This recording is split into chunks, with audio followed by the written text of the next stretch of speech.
नमस्कार दर्शकों, स्वागत है आप सभी का राष्ट्र प्रथम में। मैं हूं आपके साथ मानसी जैन। आइए देखते हैं इस वक्त की फटाफट खबरें। बीजेपी की तरफ से ममता सरकार पर लगे भ्रष्टाचार के आरोपों के खिलाफ न बनना चलो मार्च का ऐलान किया गया। इस मार्च में हजारों की संख्या में बीजेपी कार्यकर्ता पहुंचे। पूरी प्लानिंग के साथ हर इलाके से कार्यकर्ताओं को इकट्ठा किया गया और कोलकाता बुलाया गया। हालांकि पश्चिम बंगाल पुलिस ने पहले से ही इस मार्च को लेकर की थी तैयारी। बीजेपी कार्यकर्ताओं को रोकने के लिए पूरे इंतजाम किए गए थे, लेकिन जब उन्हें रोका गया तो वो हिंसक हो उठे। पुलिस और बीजेपी कार्यकर्ताओं के बीच जमकर हुई झड़प। कार्यकर्ताओं के अलावा कुछ पुलिसकर्मी भी हुए घायल। बीजेपी कार्यकर्ताओं ने पुलिस की गाड़ियों में तोड़फोड़ की और आगजनी भी की। दिल्ली में बीजेपी के खिलाफ आज से कूड़ा विरोधी अभियान शुरू। 14 अक्टूबर तक पूरी दिल्ली में शुरू हो जाएगा अभियान। 15 सितंबर को ओखला लैंडफिल साइट और 16 सितंबर को दुर्गेश पाठक के नेतृत्व में भलसवा लैंडफिल साइट पर देखने जाएंगे। पार्टी ने इस अभियान के लिए नारा दिया है, बीजेपी का चमत्कार देखो, कूड़े का पहाड़ देखो। बेगूसराय गोलीकांड पर भड़की बीजेपी। पार्टी के नेताओं ने बिहार के सीएम नीतीश कुमार से इस्तीफा देने की मांग की।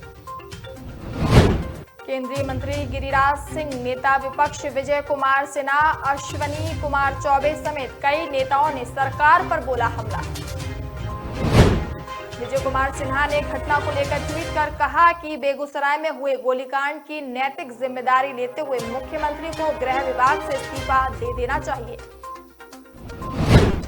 बिहार कैबिनेट की बैठक में जबरदस्त हंगामा हुआ। सूत्रों के मुताबिक कृषि मंत्री सुधाकर सिंह ने मुख्यमंत्री नीतीश कुमार को इस्तीफा देने की धमकी भी दी।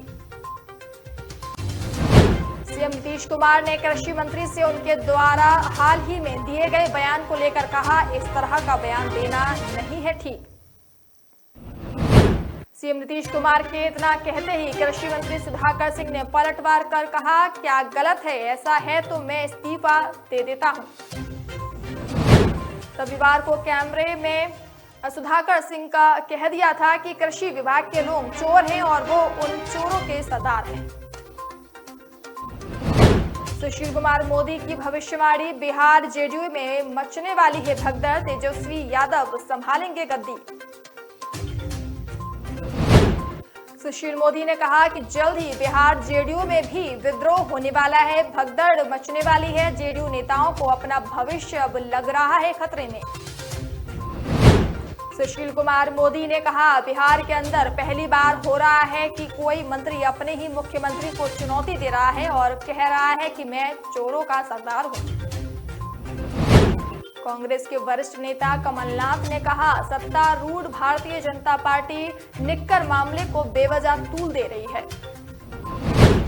वह राहुल गांधी की अगुवाई वाली भारत जोड़ो यात्रा की सफलता से जनता का ध्यान भटकाना चाहती है। उन्होंने बीजेपी पर तंज कसते हुए ये सवाल भी किया कि उसके सभी कार्यकर्ता निक्कर पहनते हैं क्या।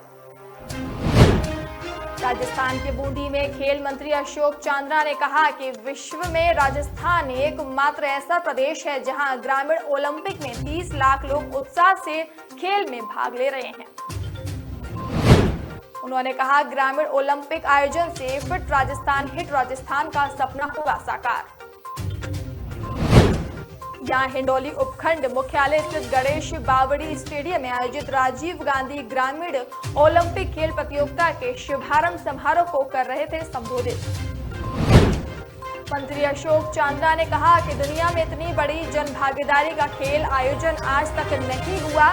वर्ल्ड रिकॉर्ड ने भी ये प्रमाणित किया।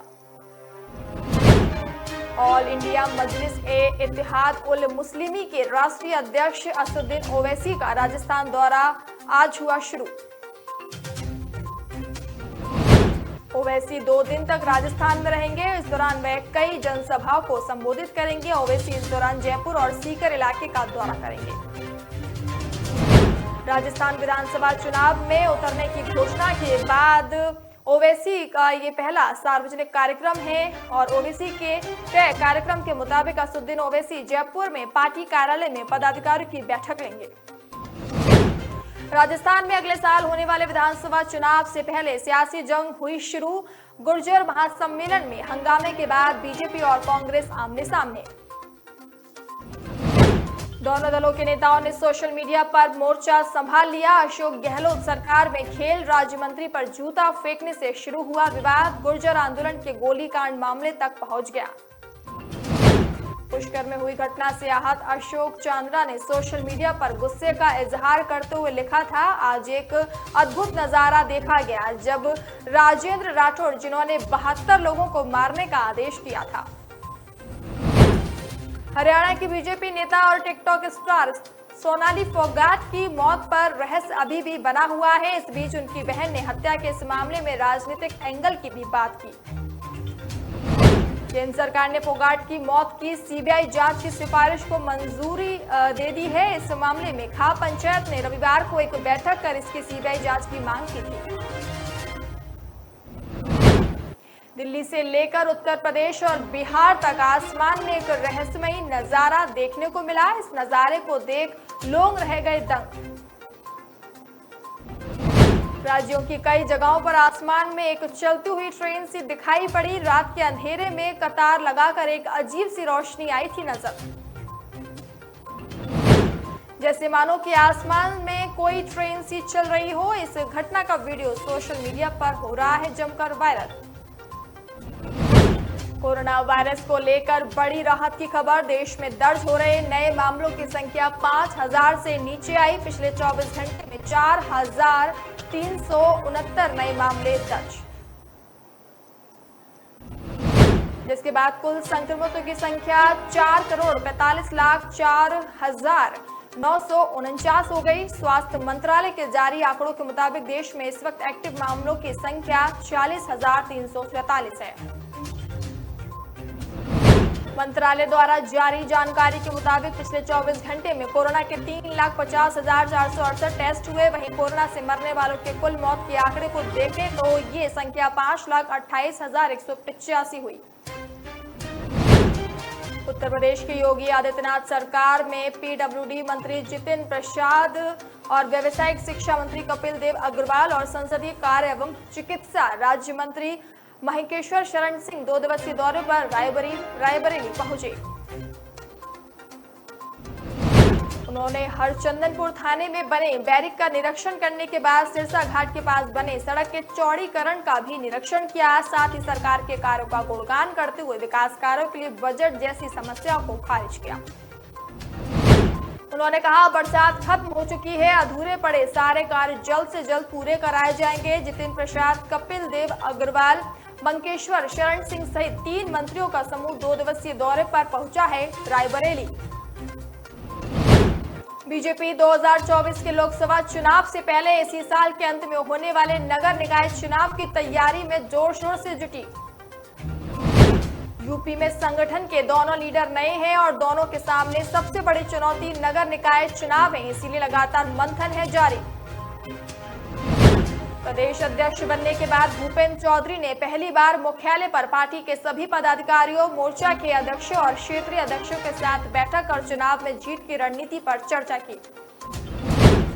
बीजेपी को हर हाल ही में नया प्रदेश अध्यक्ष मिला है और उससे कुछ दिन पहले ही नए महामंत्री संगठन की नियुक्ति हुई। ऐसे में अब दोनों के सामने सबसे बड़ी चुनौती नवंबर महीने में होने वाले नगर निकाय के चुनाव हैं।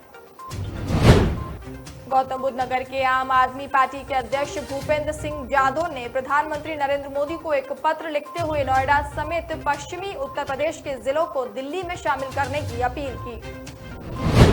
आप नेता ने अपने इस लेटर में कहा कि दिल्ली की तर्ज पर इन क्षेत्रों में भी विकास होगा। दिल्ली में शामिल होने पर जिले का विकास होगा। लोगों को पानी, बिजली और सार्वजनिक परिवहन जैसी बुनियादी सुविधाएं मुफ्त या कम लागत पर मिलेंगी।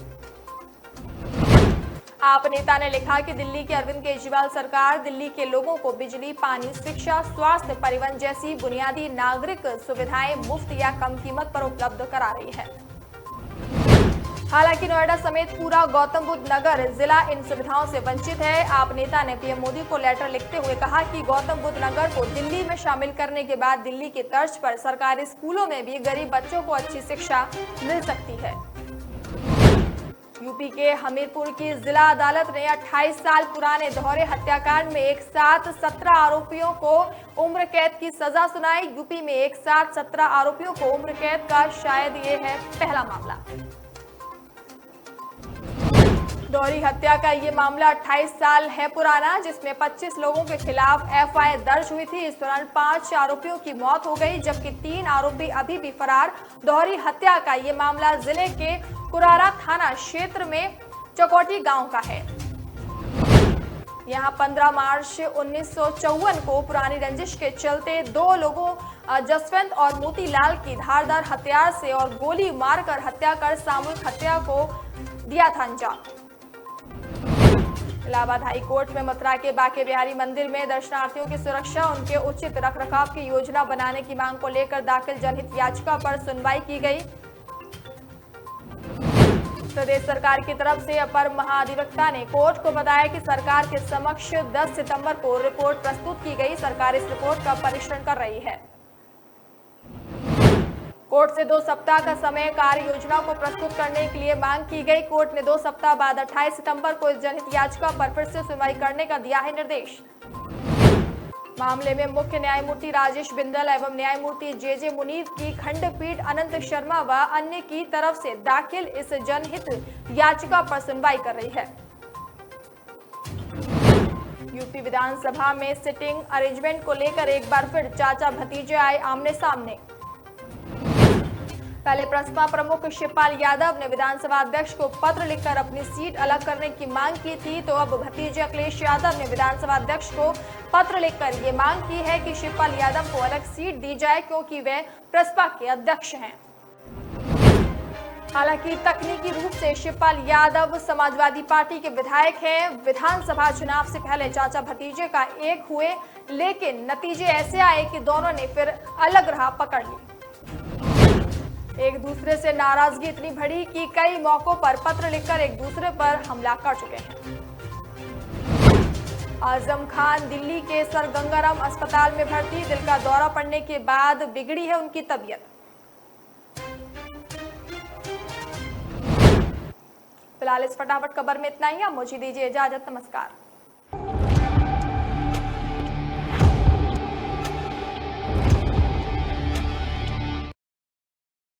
बोल धरती जयकारा, गगन है सारा गूंजा।